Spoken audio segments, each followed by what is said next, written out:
Welcome, everybody. We will get started in just a second, waiting for everybody to enter the room. If you could enter, we are not in webinar mode. We are in gallery mode, so you will be on camera and on the recording if you stay on camera. And we'd ask that we'd be happy to see all of you, but if you don't want to be on camera, you certainly can shut your camera off. But we would ask that everybody mute their mic until we get to the Q&A section.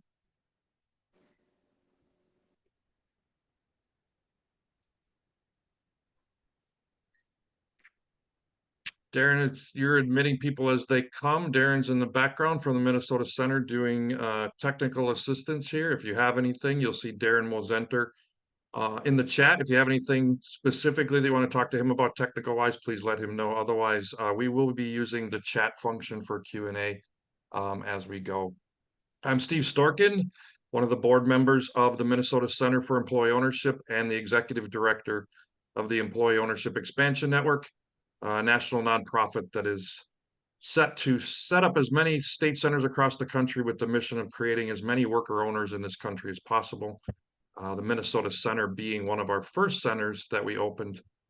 We have Kirsten Kennedy joining us today as the executive director and a few of the board members as well.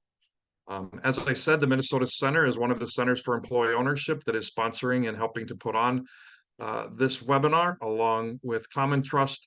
And we are here to hear the amazing story of Jeremy White and the other shareholders of Code Weavers.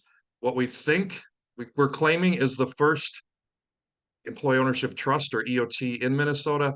I saw someone else, the reason I hesitated is I saw someone else claim the first of something in a state, and I put a message on their publication or their announcement that there was already one of them. I think it was a worker cooperative.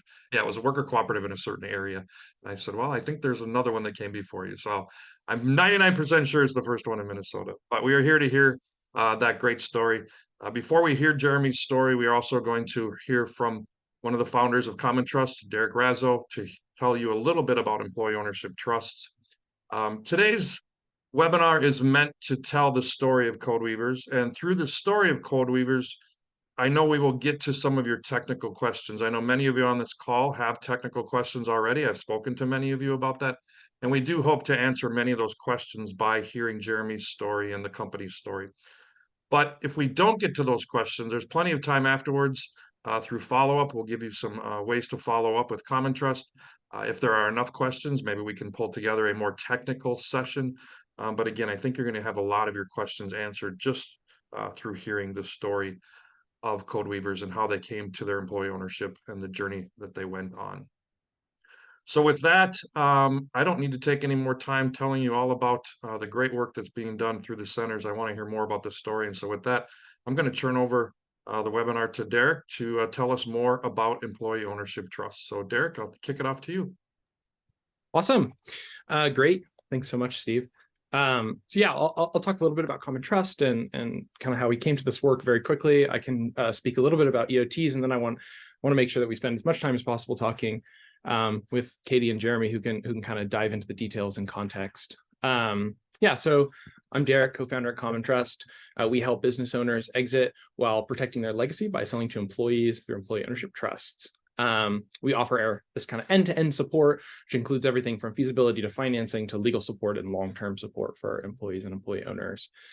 We do this because 3 in 5 business owners, small, mid-sized business owners in the next decade are probably going to seek a sale, and the private equity broker market as a whole won't even come close to filling the amount of demand that's going to come up. So this is a really serious issue, and our mission is really to help transition this generation's assets to the next generation in a way that really honors the work that's been done, that protects the values and legacy, and helps owners to really get a fair deal. So that's kind of why we exist.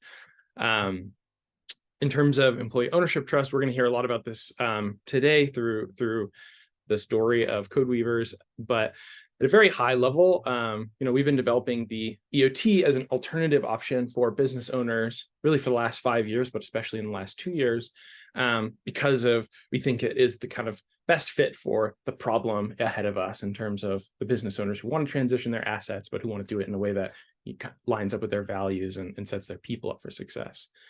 The EOT, the employee ownership trust model in general, is one way that I like to talk about it is you can think of it as an agreement between the selling owners, the workers, the employees of the business, and the company as a whole, about how the company is going to be managed going forward, about the deal that is going to be struck between those parties, and about the kind of rules of the game. What are we all signing up for? And by setting up this agreement, we get a really unique opportunity to do a type of transaction that is actually, in a genuine way, can be a win-win-win for all parties. So that's the high level of what an EOT is. The reason that it's compelling and different from other options, and I think it'll be more interesting to hear Jeremy talk about this than me, but I can speak at a high level for the folks that we've talked to around the country about this. A couple big points here are that the EOT is affordable, simple. It's a rock solid tool. It's been around for over 100 years in various forms to help business owners transition their assets. That has historically been mostly for wealthy families for transitioning their assets to children, but we have adapted those tools to be appropriate for small and mid-sized businesses around the country. It's flexible, and that makes it uniquely suited for companies that really want to focus on kind of a values-driven approach to their transaction and to governance. And of course, the flexibility also allows us to ensure that owners get a good price and get a good transaction structure that meets both their financial goals and also their non-financial goals. We're really excited about this solution because it is a fit for businesses, for relatively small businesses all the way up to very large businesses like Patagonia, who recently transacted using a perpetual purpose trust. Hopefully we're kind of seeing this become increasingly a preferred option for business owners who are kind of surveying the landscape and looking at all their options. So with that, I'll kind of hand it over. I'm really excited to be here to introduce Jeremy and Katie. Jeremy's the founder of Codeweavers. Katie is the head of client services at Comma and Trust. Jeremy recently worked with us to transition his company to an EOT, and Katie led the deal team that actually took that transaction from kind of the beginning all the way through to close. And they're going to be able to dive deep on this. So thank you both for being here, and thanks for having us. Thanks, Derek.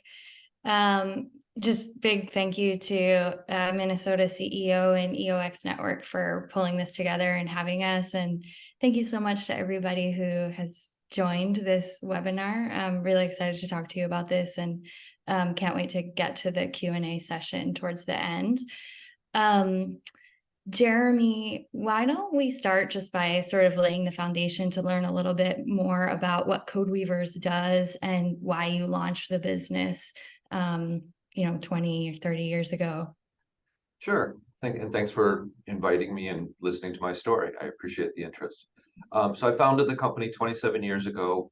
And what we do is we help people run Windows applications on a Mac or a Linux computer. I'm fond of joking, it's a dirty job, but someone's got to do it. The core of what we do uses an open source technology called Wine. Is this very technically complex process that's done in an open source way, which for those who don't know, it's a computer way of sort of sharing. It's a very it's sort of like being a corporation in the public interest, and that's an ethos of the company that has run through all of its existence. And unfortunately, because you give away your source code, you give away your best work, it makes business a bit challenging. So I had a somewhat long road in terms of business success, and we succeeded and thrived. And I put my kids through college, and that was all fine. But then 7 years or so, we really turned a corner, and the business became, I think, genuinely successful. And so we are now quite successful, and we help people like Valve with their Steam Deck product. That's kind of our most signature piece of work that we do these days. And that's really kind of where I started and where I ended, or where I was when I started talking to Katie.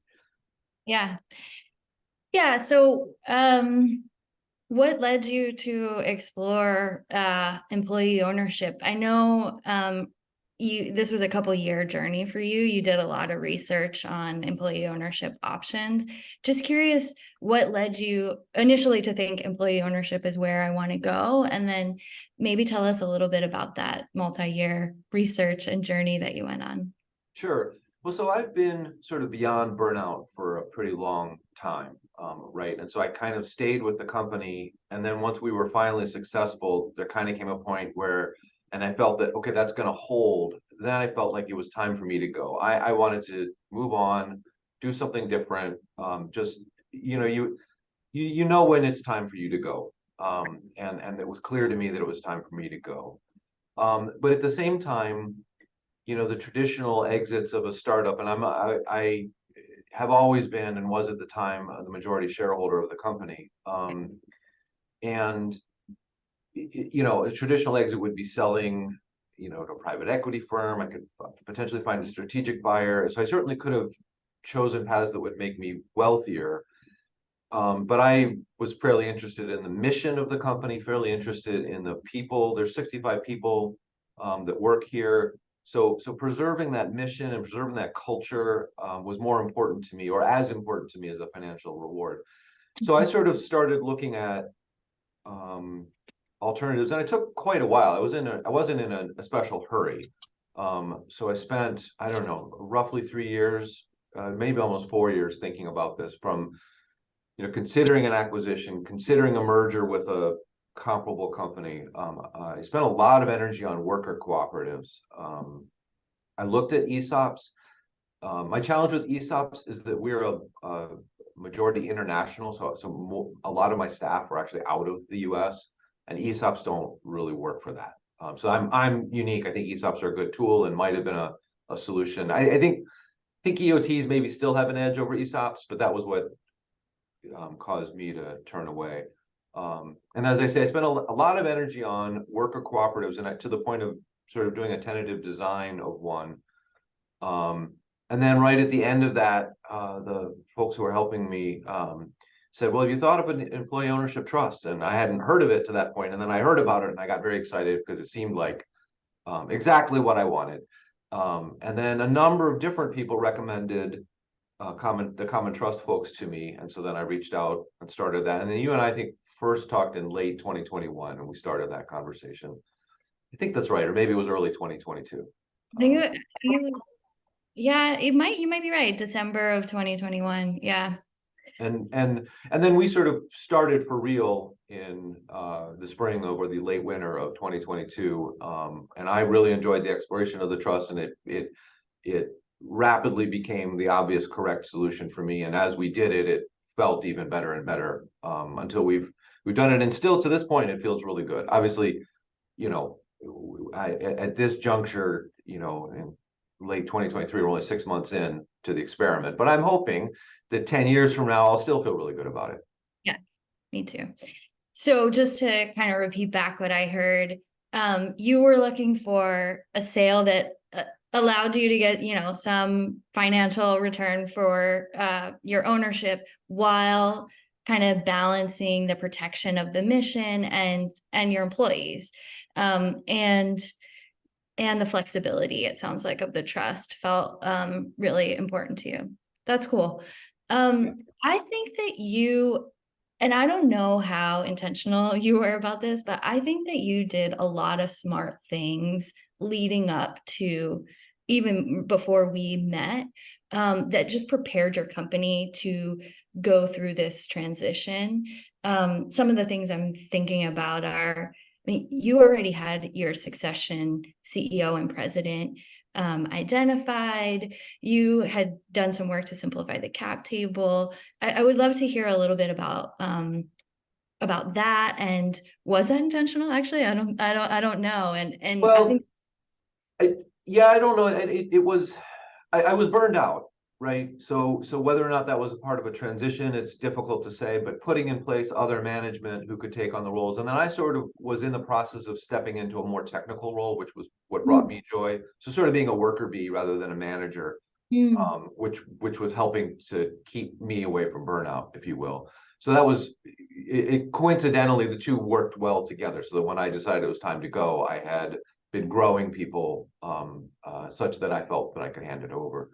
Yeah, and the cap table was another, that actually, that as I was working on the cooperative, and even I think we finalized that in December of 2021, my historic way of rewarding staff members was we had done a fairly substantial round of employee options. And so there were a number of employee shareholders. And then there were also, because of the vicissitudes of time, there were former employee shareholders, right? So they're not as engaged, obviously, in the business. And so what I did was a very deliberate, I offered a redemption and redeemed a large number of those current employees and former employees. Most important to me was the former employees, because they were really disconnected.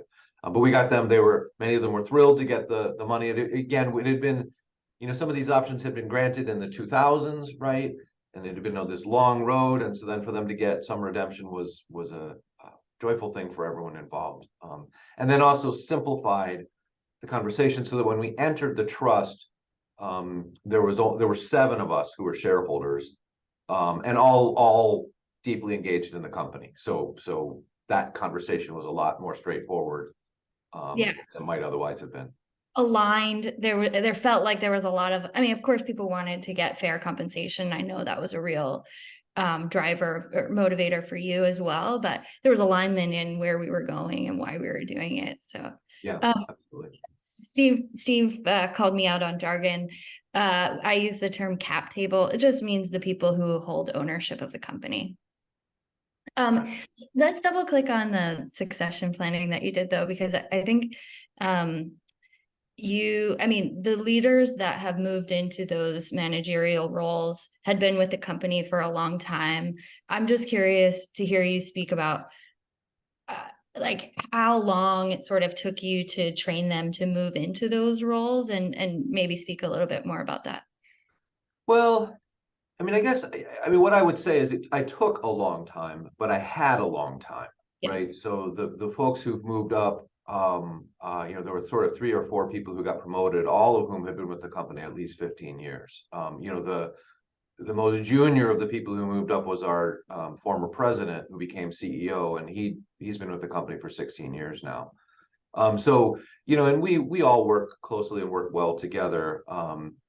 And I think I sort of broached the notion of him taking over probably 5 years ago. And started having that conversation. And so he's had a long time to think about it. He then, as part of this, he started taking classes, and he joined a networking group for CEOs, so that he engaged in some deliberate self-training, kind of reaching, which was great. I thought it was a really great idea. And we weren't, and we're similar. We have a woman who has stepped up as our treasurer, CFO, and she's gone back to get some further training as well, kind of as part of that. So I don't want to put people out, because I feel like other people I talked to, came in without a succession plan, but were able to relatively quickly put one in place. So I think it's possible. Just because it took me forever, it's only because I had forever. Not if that makes sense. Yeah, I think that there are other people like you who have people who want to go through this transition. Their employees tend to like working at their companies and stay. So I think there are other people like you, but I agree there are some people who are like, wait, you started this 17 years ago when your president started. And I think it's a little bit of both. And I think the other thing about the people that I met on your team that have moved into those roles is just the real values alignment around protecting the company's values and employees. I mean, James, I'll always remember something he said about his role as your succession CEO, which is that his job is to be the interim CEO until the company selects he's like holding the space between you as the founder and the next one that takes the company in the next direction, and kind of making the employees feel like safe in that transition, and making sure the company is performing well in that transition. So I was very impressed with your succession. Well, and his insight there is particularly powerful because he's thinking for the long term. How do we make sure that this organization transitions? How do you transition the power continually? So yeah, I think that was a very powerful thought on his part, and I hope it works. Right, so far so good. But yeah, right. yeah. We did have a lot of jokes. Right, a lot of our humor was around the imagined bad guy that would come in after James. Yeah. So that was a lot of the joy of the planning. Yeah. We all know about Chad and how he's going to ruin code. How good it is just to be terrible. Yeah. I hope there are no Chads on the call right now. But okay, so that maybe leads me to my next question about how you communicated with your employees about this transition. I know that you had gone down a path of cooperative, so maybe there was also some sort of course correcting and just making everyone feel like this transition was best for them and not scary. Yeah, so one of my trademarks, one of the things I am is I'm very open and very communicative with staff. I try to be an open book. That's my personality. And so I had brought them in, and I'm also a sort of person who thinks by talking. So I find it very useful to have a sounding board. So my staff has been involved in this process all the way along. As early as I think I solicited. I said, okay, I'm done. I'm going to transition. How should I do it? And I think I solicited that in 2000 or maybe even 99. I'm not sure, quite a while ago. And then, at each turn, so for example, when we explored the cooperative, a huge part of that design and conversation was with staff. And all staff were present for a presentation about what it would look like if we turned into a cooperative. And so, to some extent, though, being honest, a lot of staff don't want to hear it. They're enjoying their job. They want to come in and do their job. And they don't really want to think about. They'd like the comfort to know that they're still going to have the job they like. And so that was an important part of the communication, that I wasn't planning to ruin their lives. And there were some areas where I think staff, I probably gave them a little too much power, if you will. There's a different universe where I merged with another organization, and my staff was very resistant to that. And I don't know that path would have been so bad. I think there are other great organizations, and we could have joined one, and the culture could have gone on and been very successful. But my staff was just sort of adamantly opposed, and I wasn't inclined to force anyone into a road that they didn't seem to want. I think that was just a case of they feared change. So there's a little bit of, you do still need to be a leader, and so in a different situation or a different role, you may need to sort of persuade people or show them the path. Anyway, that's a very long-winded way of saying I talked to them a lot, and they were very well aware of what went on the whole time. Yeah, I think you do that particularly well. I mean, like, our trademark throughout the process was that you didn't want people cursing your name after you were gone, but right. You guided them through a process so they wouldn't curse your name. Well, and to be fair, you were extraordinarily helpful, right? I mean, you had a well-defined process that had well thought out touch points. I mean, I probably would have done some of that on my own, but the process we went through was very deliberate and really constructive. And I think the staff felt included. And I got effectively no pushback, from people saying, oh, this is secretive, or I don't know what's going on, or, so I feel like the staff too felt very included. So I think that we were successful in that way. To me, it felt like a huge victory when we had the minority shareholders presentation, and we were like, this is how much money you're going to get. This is how much time it's going to take. And they were like, okay, no questions. Right. Yeah. Right. Yeah. Okay, so now that the transaction is complete, so it's been about 6 months, do you see an impact on the employee ownership trust, on the company, by being owned by an employee ownership trust? I do, and it's subtle, which is desired. So first of all, one of the huge design goals was that very little would change, or that people would feel that very little had changed, and I think that's broadly true. People feel very comfortable. But then there has been signs of ownership, right? Where people sort of understand that it's their responsibility to help guide. And my trust is not a management by committee. It's sort of a very deliberate opposite, not the goal, right? So there isn't a case where they can, it's not a cooperative, it's not a man, but it is still very much that they sort of feel a sense of ownership. There's a lot of humor around it, right? So there's, if you're buying a thing, you can say, wait a minute, that's going to come out of my profit sharing. You can't have that donut, or right. There's some, but I think that humor, what's great about it is that humor shows that people are thinking and Yeah. feeling that ownership. Yeah. So, and I'm hopeful I think it'll be very instructive. We'll do we're going to do a bonus ahead of profit sharing in the next month. And I think that'll hopefully give staff a taste. And we think it's going to be a very good check for them. And so we're hopeful that people will be pretty excited and happy. At least, times are good. So we're hoping that people will feel that. And we'll have at least a couple of really good positive years. Yeah. Yeah, so you've hinted at like two of the key components of the employees' benefits and responsibilities through the employee ownership trust. So I don't know if you want to touch on them in a little bit more detail. So the profit share, I think, is one component, and how they have a voice in governance. Mm-hmm. Yeah, so I mean, just to sidetrack and talk, I think let me talk more specifically about why I chose the employee ownership trust and then how that comes about. Yeah. And the powerful thing for me about the employee ownership trust was how very flexible it was. There's a trust agreement that can be customized, and you're not bound by, and there are laws that you have to follow, but so that I was able to structure it the way I wanted it structured. So, for example, profit sharing is important to me, so that's baked into as a function of the trust. You can articulate the purpose of the trust that matches your culture.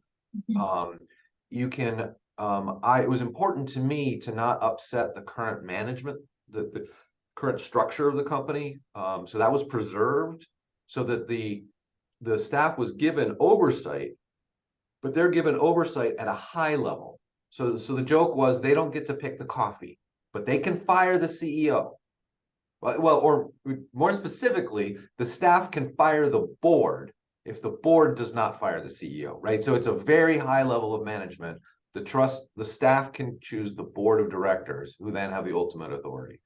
And to some extent, that sounds draconian, but it means then one of the other things that happened was the board and James, the CEO, were on board with the mission of the trust. So everyone's aligned. These are all sort of highly theoretical things that would happen in some disaster scenario where the CEO is not working well. But yeah, so the benefits to me were that the culture could go on, the staff could get rewarded for their work, but ultimately the design could be flexible and could effectively be exactly what I wanted, which strangely, I then liked the result. Right. Yeah. Okay. I think that's really helpful. If there was another company that was considering this employee ownership trust model, what advice would you give them? Is there anything that they should be thinking about or preparing as they begin this process? I think the main thing is particularly, I had a very highly customized trust. I spent a lot of energy getting things the way I wanted. I think I arguably overthought a lot of things. I don't know that I was wrong, but be prepared for that.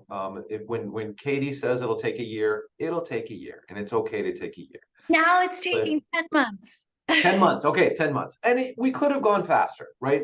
And it was me that was slow. I'm not trying to make anyone right. But it is the thing is, the fact that it can be what you want it to be is a two-edged sword, because you get to choose means you end up wanting to choose, and that takes time and can take money too.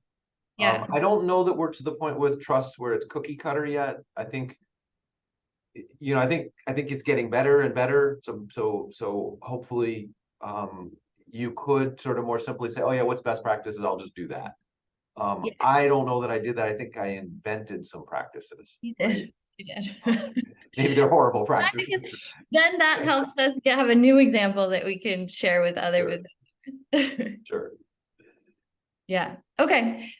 So what I'm hearing you say is get ready for a plethora of choice, which can be time consuming and costly. Exactly. Yeah. I mean, that really, I feel like is our role at Common Trust. Like, how do we make the choices manageable so that, businesses don't get overwhelmed, and they can move through the process and actually make it happen. And you guys were extraordinarily helpful.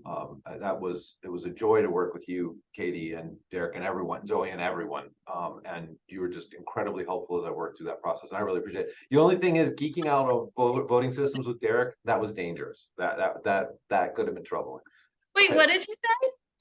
Geeking out about voting systems with Derek, we almost went into a dark place there. Okay. It was too much fun. Oh God. Cool. So, is there anything that you would have done differently looking back? Not yet. No, I'm very pleased with the results. Yeah, no.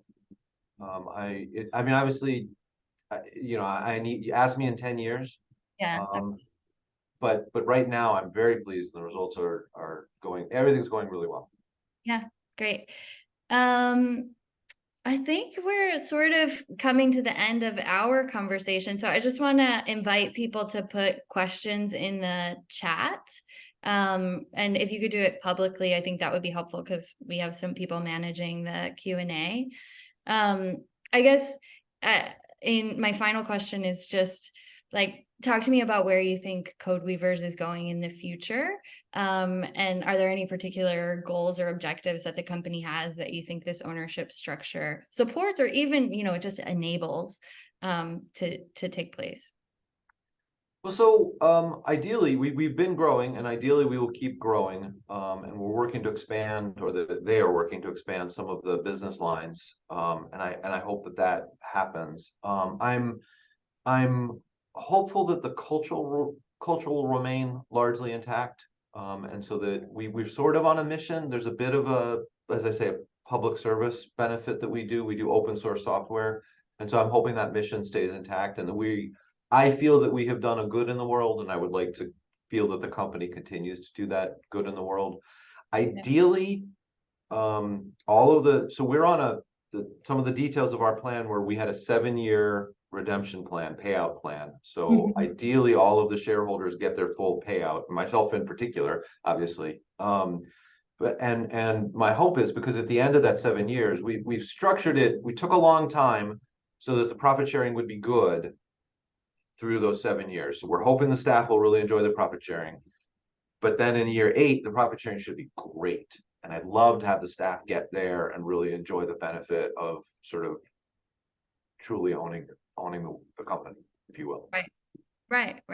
So once we get through the buyout period, then profit share is all for them. And so you're excited to see what that feels like. Yeah, I agree. And on the open source, that mission will continue. I think that was one of the most surprising components of the purpose statement design process, when we weren't sure if we wanted to include that in the purpose statement. And then the staff was like, yes, we must continue doing open source. So it's actually codified in the trust. So there's 2 questions in the chat so far.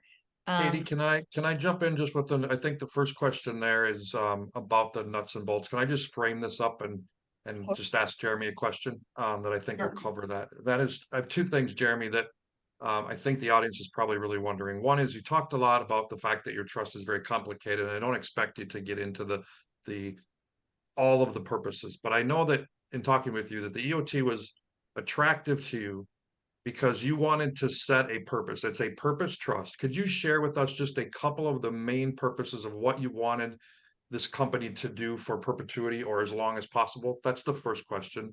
And then secondly, can you talk a little bit about, and this was where that first question came in, Katie, can you talk a little bit about the nuts and bolts of the trust? As in, I know you're getting a 7-year payout, it sounds like, but there's also some remainder that goes in profit share. Could you just touch on both of those? I know there's a lot long answers, but I think that's an overarching thing that people are thinking right now. Well, so the purpose, what I was trying to achieve was, I wanted the company to serve the best interests of the staff and sort of the broader community into the future. I was not, so I think I was a little bit novel in that I was not that concerned about it being perpetual. So one of the custom features of my trust is that there is an exit option.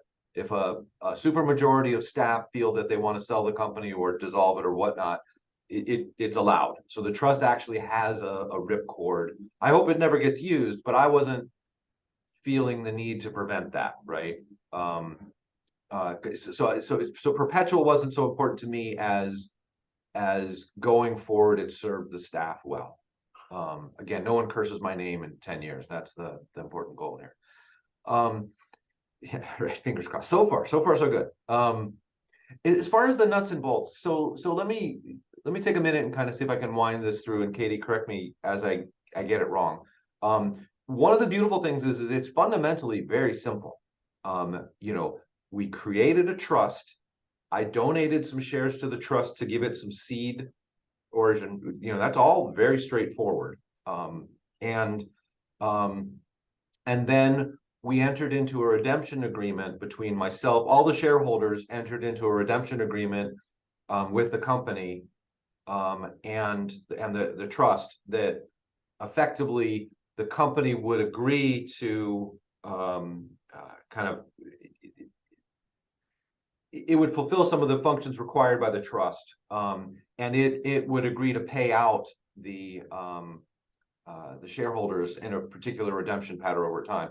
I did have the luxury that the company is doing well enough that I felt that we could self-fund the redemption. Yeah. Another option would have been we would have taken a note, and we did explore some of those options, but and again, part of the 7-year redemption is that allowed the luxury of the self-funding, which then simplifies everything in a lot of ways. So really, I mean, I say it's complex, but the basic idea is simple. You create a trust, you give it a few shares, and then there's an agreement with the shareholders. Effectively, what happened is all of the other shares are going to be redeemed over time, and eventually the trust will be the only owner of shares of the company. The company remains unchanged. It's a C Corp. It will always be a C Corp. It's just the shareholders will eventually become only this trust. That's the current plan. So obviously, though, that's the simple review. Katie, did I get anything wrong? Did I miss anything important in the simple structure? No, I think that's right. I mean, the company chose to basically seller finance this. So the transaction is happening over time, started with a donation.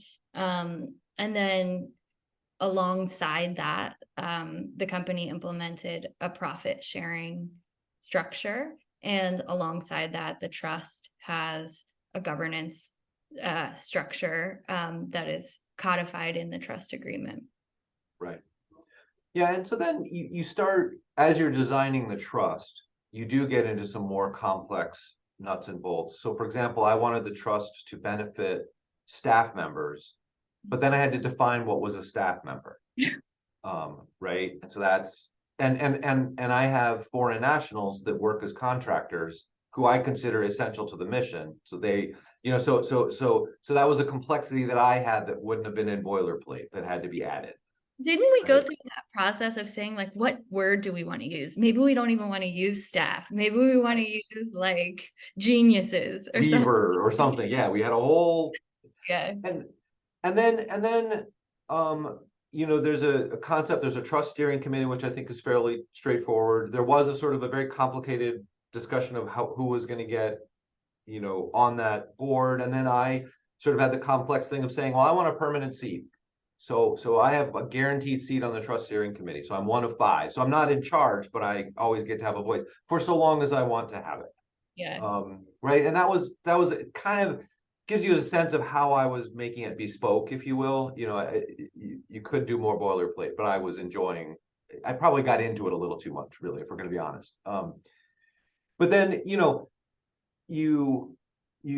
so we arranged to have elections, to have people be on the steering committee, and then the steering committee has the power to direct the trustee to appoint board members, and that was really all we did. All the trust has the ability to do is appoint board members, but we set up a trust enforcer. I mean, these are all sorts of parts of the boilerplate, and I don't know. The example I always Now give. you're really getting into the weeds. Yeah. Sorry, I don't know how deep I want to go here. Let me give my one example of the complexity just to give people a taste of it, where we for a short time contemplated having an option where the staff could have a vote of no confidence, staff members, and they could dissolve the trust stewardship committee. We Right. considered that as an option for a little bit. And then we went down the weeds of, well, okay, you know, do the current TSC members, do they get a vote?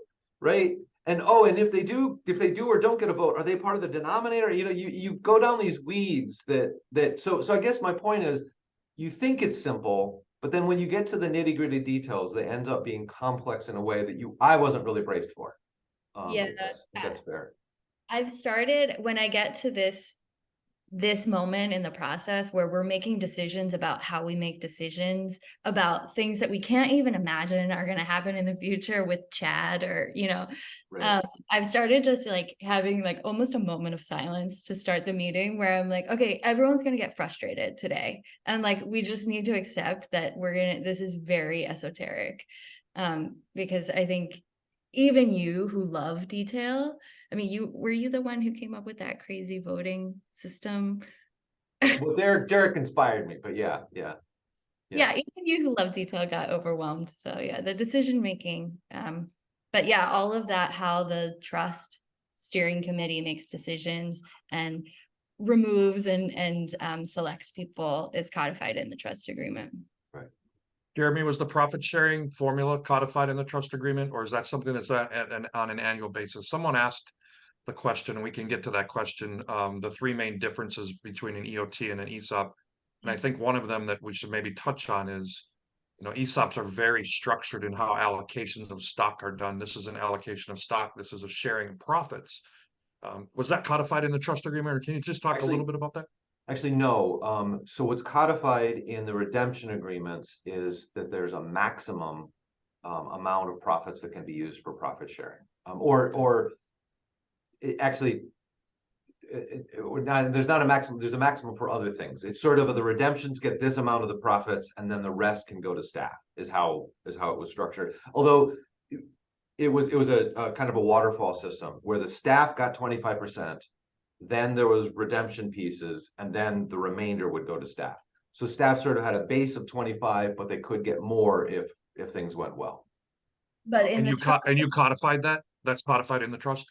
Not in the No. trust. Not in the trust. In the trust, Codeweaver's committed to having a profit sharing program. Correct. Okay. And it is decided by the board being charged to carry out the mission of the trust. And the trust is to operate. So we're the board of the company to decide it was better to hold cash to, create a bankroll for R&D. So long as everyone believes it's furthering the mission of the trust, that would be acceptable. One of my goals was greater flexibility. So when you talk about differences between ESOPs and EOTs, flexibility is number one. ESOPs do put you into channels and fairly strict ways where you run things, and the trust does not have that. You can structure it however you want, and I chose to give it a structure that it was inherently flexible, which appealed to me. Yeah. And then I know you asked the question about the difference between ESOPs, and I think, you know, profit sharing in the immediate term versus retirement plan is one of those. I also think regulation by ERISA is a key thing about ESOPs that is not the case for EOTs. And then Jeremy mentioned at the start, when he was talking about the research and why ESOPs wouldn't work for him, another key point, which is just that he has a lot of staff that are international, that the ESOP would not benefit, whereas this structure is agnostic regarding the, citizenship. Right. It did. The other thing I understood about ESOPs was that they were very expensive to run on an annualized basis. The cost of maintaining the ESOP was expensive, whereas the trust is relatively modest. It's a trustee fee, it's $5,000 or $10,000 a year. And my understanding is ESOPs are substantially more expensive than that. Yeah. But that was another part of my decision making. Darren, do you see any questions in there that, I mean, Katie's trying to look at questions and talk at the same time. Darren, do you see any questions that we should be, there are a couple there, but which ones do you think we should put out there? There are a couple. I think one of the big ones that are standing out right now is if there's a comparison between UK versions of EOTs and US versions, and if there's a difference and what those differences might be, if you have those. It's just a different legal code, but I mean, they are similar, but there's different legal requirements in the US. I think there's also tax benefits for EOTs in the UK. There are not currently, I don't want to speak out of turn, but there are not currently tax benefits for selling shareholders in the United States. And I say currently because I think EOTs are being included in everything that we do when it comes from legislation and asking for tax breaks. But currently, is that a difference as well? Oh. Sorry. What happened? Am I still there? I think my computer glitched out. I don't know. Oh no, you're here with us. You're still with us. Sorry about that. Yeah, I mean, similar, the way that ESOPs have very predictable tax benefits, with EOTs, because everything is so customizable, also securing the type of tax treatment that you can achieve with an ESOP takes a decent amount of research, and it's not always possible, but we are working towards that equal tax treatment. Okay, and along those lines, there's a question about are the profits taxed annually? Yes. Or I'm sorry, I shouldn't answer that, but that's my understanding. Yeah, I mean, the company remains a C Corp, so it's the tax treatment of the company is the same. Okay, and there's another question that came in that's kind of along the same lines that is one someone's looking for a little more clarity about if all the employees / staff are included in the EOT in the same way. Is there a vesting period? Are there people outside of the EOT who are employed? So it's the formal mechanism is the trust designated, and what we had was designated staff or designated worker, I think was the term we used. And if a designated worker worked more than half time, more than 20 hours a week, or 20 or more for 12 contiguous months, they would be considered a staff member. And staff member is the defined term that the trust seeks to serve. So basically, 12 months half-time. Mechanically, the board has to designate someone as a designated worker. So, conceptually, we could hire someone and say, yeah, and the board could say, yeah, they don't really belong. But there's no intention to do that. But we didn't want to, the point was that we didn't want to try to we didn't want to try to write the legalese of what made someone a designated worker. So we left it to the board of directors to say, yeah, it quacks like a duck. It's a duck. Right. And this is also super specific to Jeremy's company. Other companies make different decisions about who the definition of their employees are for the purposes of the trust and the profit sharing. Right. Maybe just to follow up on that, are there a significant amount of employees who are under that 20-hour-a-week threshold? No. Okay. In fact, no. So it's the majority of the employees are included. One or two. Okay. So, right. Another question that we have is, are there different types of companies that are more suitable for this model? For an EOT? Someone else should answer that. I haven't thought of that. I can answer. Sure. We tend to say that, excuse me, we tend to say that companies above 300K in profit can all be a fit.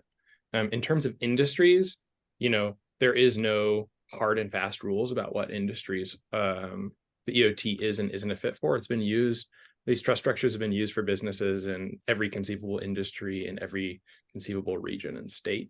So there's quite a lot of optionality. And I would say that what we see as common is businesses, manufacturing businesses, professional services businesses, increasingly technology businesses, actually. So, we'll soon be announcing, I think, what we think is the first like SaaS, classic, Silicon Valley tech company that we've recently closed into an EOT. So industries that I think both sort of you call them like legacy industries, although I think that's not quite fair, but like industries where employee ownership has historically been actually quite common. We're seeing that in our kind of funnel like really clearly, and kind of newer industries where there is kind of profitable companies who are looking for a different way to do things. Yeah, and I'll just add to that because I'm like a process geek. The first stage of our process when we start working with clients is what we call a readiness assessment, where we look at specific things, like some of the things that Jeremy has talked about that he did, like he had identified his succession leaders, and that helps us determine whether the company is a good fit for this type of transaction. So it's not like a requirement, but it helps us identify whether this process is going to be relatively more simple or relatively more present more friction. What portion of annual profit is consumed by corporate federal taxes? We don't know just yet. It's about 20%. We're still trying to pin that down. My accountants are working on getting us R&D credits to help offset it. So it's not zero, right?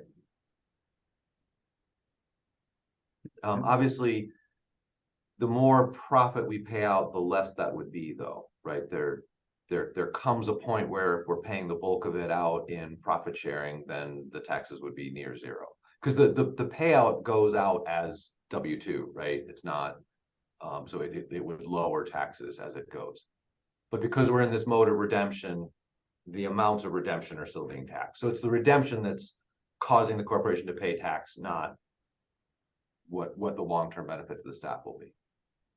And was that format of paying out the profit sharing decided specifically to offset the taxes? Yeah, we built a fairly complex model to see how the money flows would work, to make sure. And that took a lot of time. So the transaction design was a fairly substantial part of my complexity. And we factored in a lot of these to make sure the numbers would hopefully come out right. I made the deliberate choice to absorb a fair amount of risk. So if things go really badly, I did not want the company to suffer horribly. I was willing to take that risk. So my hope is that it worked really well for 7 years, and I have a lovely payout. Katie, the next question is kind of on, I think, one of the things I want to make sure we leave people with, because someone's now asking about redemptions. Somebody's now asking about vesting. Now, redemptions, I think, could be one of two things, but I think I know what this person's asking.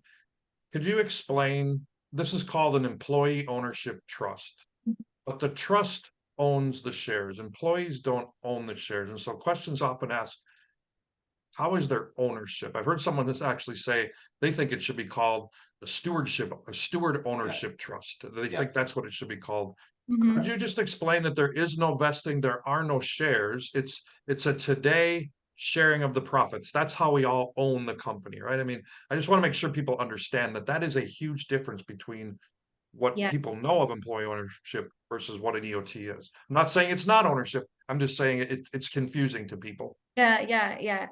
Right. So there's no vesting period. The trust holds the shares for the benefit of employees. And the benefit and responsibilities of employees as beneficial owners are articulated in language that makes sense to the company, language that reflects the company's values in the trust agreement, and the economic benefits come through a profit sharing program that is custom to the company, like Jeremy has been describing. is that what you wanted to Yeah, hear? no, that's right. And maybe I just want to make sure I didn't answer the question for somebody that asked about redemptions. There could be another way to think of redemptions is, Jeremy, the redemption that you're doing, is that considered a capital gains tax, or is that, and I don't want to get too deep in the weeds here, but Yeah, I think that's what they were asking. So the redemptions is capital gains treatment. Correct. okay. Correct. And actually, in the bulk of our staff got 1202 treatment, so there's the bulk of people are not paying any taxes. Oh, now we're really getting into the tax weeds. And again, we want to stay out of the weeds today, but there, I Right. think Derek put in the chat that there are ways to get a hold of people at Common Trust to get more details of that. But I did want to make sure people left to understanding, you know, I'm not an employee I'm a beneficial owner. ESOP participants are beneficial owners. The difference is they have a share certificate that says this is how many shares you're benefiting from, and it's not the same. Not saying one's better than the other. This works for Jeremy, and I love it, but I'm just want to make sure people understand that. It's worth saying that you can do both.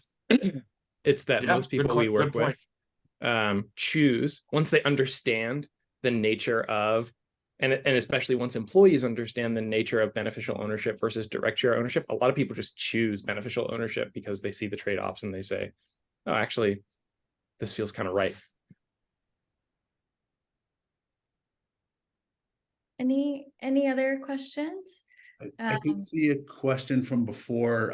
It's a little bit more specific about your structure, Jeremy, and just kind of, are there alternative lines or additional lines of communication between the staff and the board aside from just directing the trustee to vote yes or no?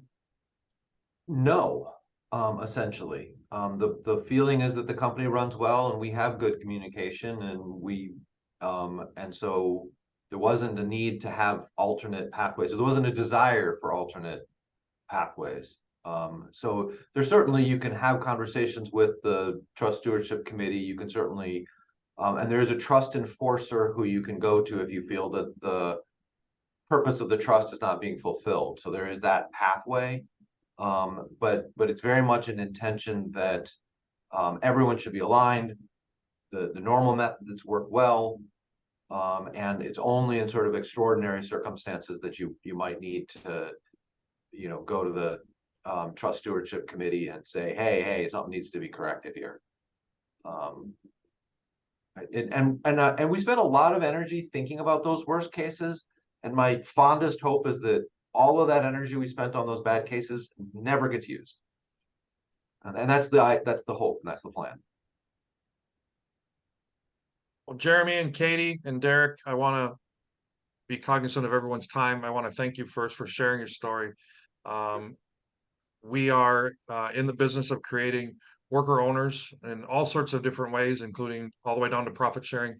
We've spent a lot of time talking about ESOPs and worker cooperatives, and I hope we continue to talk more about EOTs in the future. We know at EOX and at the state center level, we are definitely committed to doing that. And the only way we can do that is through stories like yours. So I really appreciate that. There will be a follow-up email to everyone who has attended or even everyone who registered, just to give you more ways to connect about this topic. You can always reach out to the Minnesota Center for Employee Ownership at mnceo.org to find out more about any form of employee ownership, but we'll have some specific ways to talk about EOTs in that follow-up email. I want to make sure, Katie, that I give you the last word, or Derek, make sure I didn't miss anything. I always forget to do that. So if there's anything else I didn't touch on, please let me know. Oh my God, I never get the last word. Thank you so much for having us, Jeremy. It's always such a pleasure to chat with you. So thanks for being here. And everybody, thanks so much for listening. And I would love to work, if there are any business owners on this call, I would love to work with you to explore an employee ownership trust for your business.